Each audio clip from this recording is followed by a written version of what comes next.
अभी हम स्टार्ट कर रहे हैं लेक्चर नंबर 6, टॉपिक नंबर भी 6। टॉपिक लिखना बाकी रह गया, चलेगा कोई बात नहीं। तो अभी हम स्टार्ट करते हैं। टॉपिक का नाम क्या है? तो आप बोलोगे when the units of a price and the quantity are not same. कहने का मतलब वो है कि यूनिट जो होंगे प्राइस के और क्वांटिटी के जो अलग अलग होंगे। सबसे पहले आपको ये बता दूं, ये सबसे डिफ़िकल्ट टॉपिक के कैटेगरी में आता है, स्टूडेंट को सबसे ज़्यादा कंफ्यूजिंग करके जाता है। तो मैं आपको बोलूँगा इसमें ज़्यादा फोकस रखना। मैं कैसे स्टेप कर रहा हूँ, कहाँ पे कर रहा हूँ, वो इम्पॉर्टेंट है। उससे पहले आपको एक लिखना है तो इतना एक लिख लीजिए, इसको आपको पता ही होगा। 1 kilogram is equal to 1000 gram, 1 quintal is equal to 100 kilogram, और उसके बाद बोलोगे 1 dozen is equal to 12 piece. जितना हो जाए इसके बाद हम चालू कर सकते हैं। तो अभी हम देखते हैं, ये नीचे सम है, उसको हम प्रॉपर दिखाते हैं और आपको स्टार्ट करते हैं। ध्यान से समझना, बहुत इंपॉर्टेंट पॉइंट है। तो सम में क्या इन्फॉर्मेशन दे के रखी है? तो आप बोलोगे sir compute the Laspeyres Paasche Fisher index number for the 2016 from given data 2015। तो आपके माइंड में आना चाहिए कि सर आप बोल रहे हो 2016 एक है और 2015, तो ये बेस ईयर होगा और ये करंट ईयर होगा। क्लियर है ये पॉइंट? तो हम यूनिट्स यहाँ जो है वो नीचे लिख दिए। खाली आपको ध्यान रखना है कि यहाँ मैंने 20 नहीं लिखा, वो क्यों नहीं लिखा वो समझाऊंगा। बाकी सेम वे मैंने लिख दिया है। बाद में आप प्राइस तो नहीं लिखी यार, मैंने खाली बस लिख दिया P0, P1, Q0, Q1। जैसे ये ख़त्म होगा उसके बाद मैं स्टार्ट करता हूँ। तो अभी हम करते हैं ये पॉइंट में, बहुत शांति से समझना। सबसे पहले उल्टे से स्टार्ट करते हैं, हम F से स्टार्ट कर रहे हैं। तो डजन दिया हुआ है, यहाँ पे क्या दिया हुआ है? डजन। और यहाँ क्वांटिटी में आप देखोगे तो पीस दिया हुआ है। तो आप बोलोगे सर ये तो अलग हो गया, तो अभी क्या करना है? हम डजन मतलब पीस को कन्वर्ट करेंगे डजन में। तो आप बोलोगे सर कैसे? देखो यहाँ सारी वर्किंग में लिख के दिखा रहा हूँ, ऐसे ये दिखाने की ज़रूरत नहीं है, लेकिन आप भी लिखोगे तो आपके लिए बहुत ईजी रहेगा। जब भी आप रिफ़र करोगे ईजिली आपके माइंड में आ जाएगा। तो F का जो होगा, तो आप बोलोगे 8 डिवाइड बाई 12। क्वांटिटी को मैंने डिवाइड किया 12 से, क्योंकि एक डजन मतलब 1 dozen is equal to 12 pieces. Same way आप बोलोगे सर 10 डिवाइड बाई 12 करोगे तो 0.67 आएगा, और सेम वे 10 डिवाइड बाई 12 तो करोगे तो 0.83 आएगा। ये मैंने F के लिए किया। तो यहाँ पे क्वांटिटी में लिख देते हैं 0.67, 0.83। तो ये दोनों में चेंज किया। यहाँ 1 डजन कुछ नहीं बोला, तो ये प्राइस दी है 1 डजन की दी हुई है, तो मैं सीधा लिखूंगा यहाँ पे 30 और यहाँ पे 36। आगे चलते हैं। तो ये F वाला पोर्शन तो ख़त्म हो गया। उसके बाद E वाला, तो आप देखोगे सर यहाँ पे भी लीटर है, यहाँ पे भी लीटर है, और यूनिट में भी लीटर है, तो सारे सेम है। और प्राइस दी है 1 लीटर की। तो आप बोलोगे सर यहाँ पे लिखो 36, 32, ये लिखने में गलती नहीं होनी चाहिए। P0 32, 36, यहाँ बोलोगे 18 और यहाँ पे बोलोगे 30। जैसे ये ख़त्म होगा तो FEP क्लियर। इसके बाद D की बात करते तो D में मीटर है, यहाँ पे भी मीटर, यहाँ पे भी मीटर और यहाँ पे भी मीटर। तो आप बोलोगे सर यहाँ लिखो 14.25, 14.25। सेम वे यहाँ 15, यहाँ पे 15 और यहाँ पे 25। इसके साथ आप बोलोगे सर डी भी ख़त्म। अभी आया थोड़ा अच्छे वाला, यहाँ पे ग्राम दिया हुआ है, तो एज़ यूजुअल हम लिखेंगे, इससे आपको क्लैरिटी बहुत आ जाएगी। सी का ग्राम है 1200 और दूसरा दिया हुआ है 2000। यहाँ 1000 से डिवाइड करेंगे तो 1.2 होगा। सेम वे यहाँ 1000 से डिवाइड करेंगे तो 2 होगा, तो हम लिखेंगे 1.2 और 2। यहाँ जैसे ख़त्म होगा उसके बाद आपको लिखना है, ये वाला सी में देखना है 1 किलोग्राम का ही रेट दिया हुआ है। आप बार बार बोलोगे सर आप ये डायलॉग बहुत बोल रहे हैं, 1 किलोग्राम, 1 क्विंटल, 1 लीटर, 1 डजन, ये क्या होगा?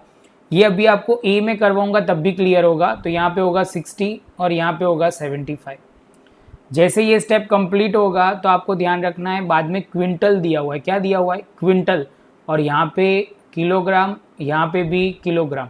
आप देखना मैं कैसे सॉल्व कर रहा हूँ। तो आप बोलोगे सर आप क्वांटिटी को यूनिट के साथ कंपेयर करते हो और उसको डिवाइड कर रहे हो। परफेक्ट, यही डायलॉग आपके माइंड में आना चाहिए।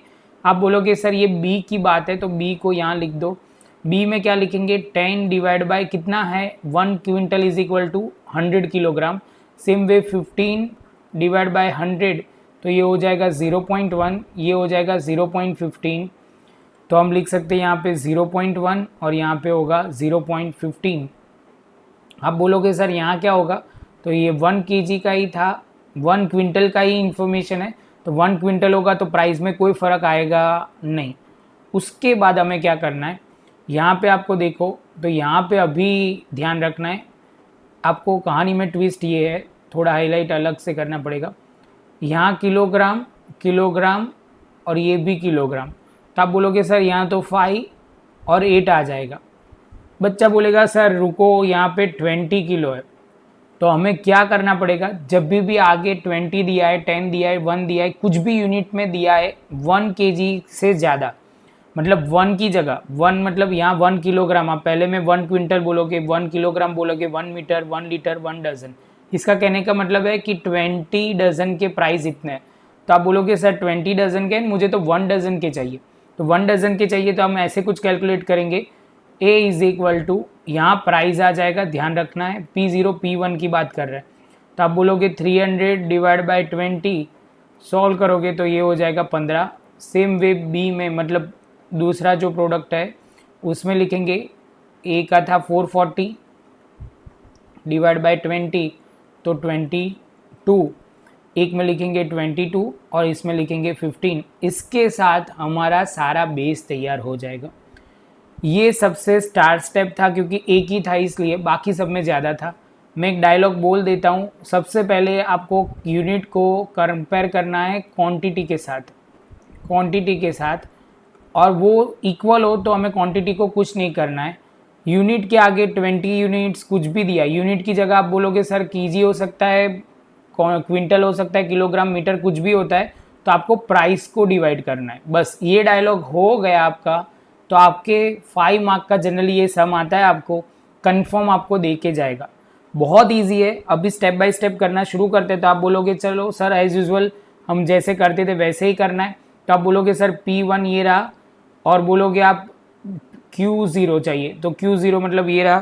तो आप करोगे 20 इंटू 5, तो 110 आ जाएगा।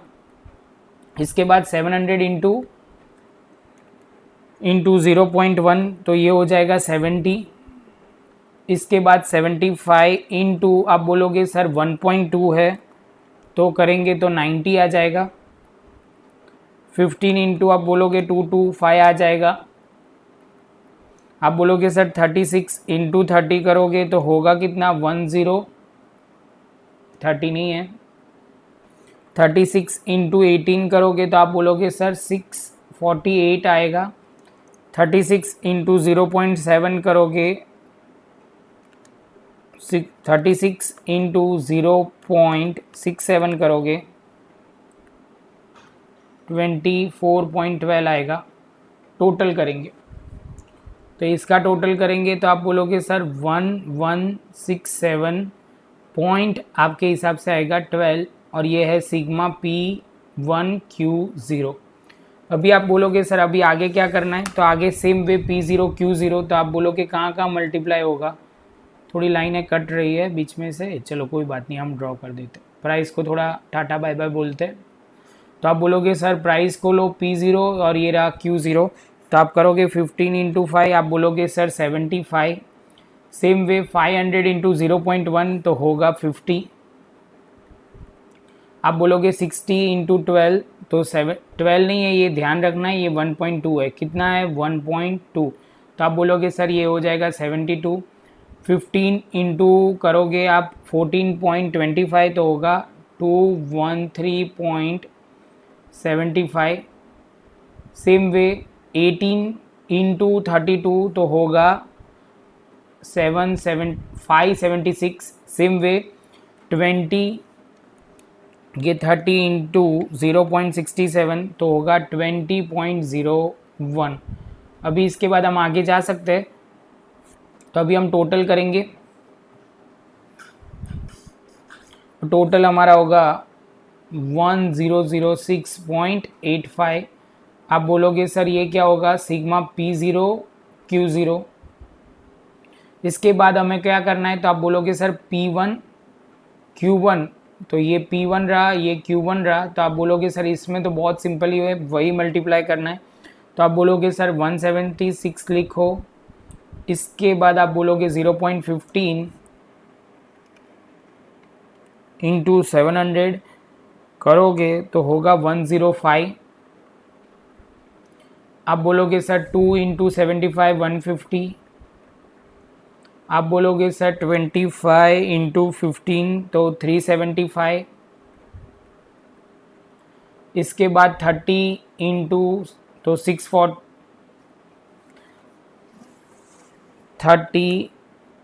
30 इंटू 32, 36 इंटू 30 तो आप बोलोगे 1080। सेम वे आप बोलोगे सर 36 इंटू 0.83 तो 29.88। थोड़ा पॉइंट में फ़र्क आएगा, स्लाइड 0 पॉइंट का फ़र्क आएगा, तो वो तो कोई बहुत इम्पेक्ट नहीं करेगी। तो हम करते हैं टोटल 176 प्लस 105 प्लस 150 प्लस 375 1080 और 29.88। तो आप बोलोगे सर लिखो 1915.88, ये लिखा जाएगा सिग्मा P1 Q1। जैसे ही ये स्टेप कंप्लीट होगा आप बोलोगे सर अभी क्या आएगा, तो आप बोलोगे सर P0 है, क्या है P0, तो P0 मतलब ये रहा P0 और Q1 ये रहा Q1। तो 15 इंटू 8 तो आप बोलोगे 120, 0.15 इंटू 500 तो आप बोलोगे 75। बाद में आप बोलोगे 60 इंटू 2 120, 25 इंटू 14.25 तो आपका होगा 356.25। अभी आप बोलोगे सर इसमें होगा 960 और आखिर में 0.83 इंटू 30 करोगे तो 24.9। अभी आगे आएगा तो उसमें लिखेंगे 1656.15 और इसको बोला जाएगा सिग्मा P0 Q1। इसके बाद आप बोलोगे सर हम पासे, फिशर और लास्पेयर की फॉर्मूला अप्लाई करेंगे। बच्चों ये पॉइंट बहुत इजी है, खाली लॉजिक क्लियर करो कि हमने क्या यूज़ किया है, क्योंकि मैं मानता हूँ लॉजिक पे ही होना चाहिए फोकस। ये कैसे आया, एक बार आपके पास P0 Q1 ये आ गया तो आप तो राजा हो, आराम से आंसर आ जाएगा, यही पॉइंट आपको पकड़ना है। तो अभी हम शुरू करते हैं लास्पेयर से लिखना। तो आप बोलोगे sigma P1 Q0 upon P0 Q0। कोई बच्चे को उसमें प्रॉब्लम नहीं होनी चाहिए, जिन्होंने पहले से वीडियो देखा है 1000 से होगा। 1000 मतलब हमने जो लिखते थे वो 1000 याद रखना है। तो हम सीधा पॉइंट पे आते हैं, लिखते हैं 1167.12 डिवाइड बाय 1006.85 करेंगे, सॉल्व करेंगे। तो अभी आप बोलोगे डिवाइड करके सर करोगे तो 11.917 आ रहा है, तो हम उसको राउंड ऑफ करके आप बोलोगे 115.92 सर लिख दीजिए, ये होगा। तो आप देखोगे आंसर आखिरी आपका सेम ही आने वाला है, लेकिन प्रेजेंटेशन थोड़ा चेंज होगा। लेकिन ये इजी मेथड है कि लॉजिक से याद रखना, वो बहुत इजी हो जाएगा। P0 सिग्मा तो यहाँ पे आएगा 1101, तो आप बोलोगे सर यहाँ पे लिखना है 1101। ये जैसे आएगा तो बच्चा लिखेगा 1915.88 डिवाइड बाय 1656.15 इंटू 100। सॉल्व करो चलो, तो आप करोगे तो आपका आंसर आएगा 115.68.27। राउंड ऑफ करोगे तो 115.2 डिजिट तक ही लिखना है तो 68। और उसके बाद IF फॉर्मूला बहुत क्लियर है, IL इंटू IP, तो आप बोलोगे सर यहाँ पे लिख दो, आपको क्या लिखना है, तो आप बोलोगे सर सिंपली लिखो 115.92 इंटू, तो आप बोलोगे 115.68। एक जगह मैंने लास्ट पेयर लिखा, एक जगह पासे लिखा, दोनों को हम सॉल्व करेंगे रूट में लेके, तो आएगा 115.7999 आ रहा है। तो आप बोल सकते हो 115.8 लिख दो सर, ये मेरा पासे का फॉर्मूला से आंसर आ गया। अभी सपोज कहीं जगह पे आंसर में आपको वो समझना है कि सर फिशर का इंडेक्स नंबर ओवरऑल कितना बढ़ा। आप बोलोगे सर 2015 का डेटा था और 2016 का इंडेक्स नंबर हमें पता चल गया। ऑलवेज बेस ईयर का 100 होता है, तो आपको कंपेयर करना है तो आप कर सकते हो ऐसे 100 और यहाँ पे 115.8, तो लिखना उल्टा पड़ता है वो बात अलग है, हमने ऐसे लिखा हुआ है। तो सॉल्व करेंगे तो आएगा 15.8 इंक्रीज़ हुआ है, मतलब 115.8 में से 100 माइनस करोगे तो आपका कितना इंक्रीज़ हुआ है, 15.8% इंक्रीज़ हुआ है, सपोज पूछा गया है। तो आई होप कि आपको ये पॉइंट समझ में आया होगा।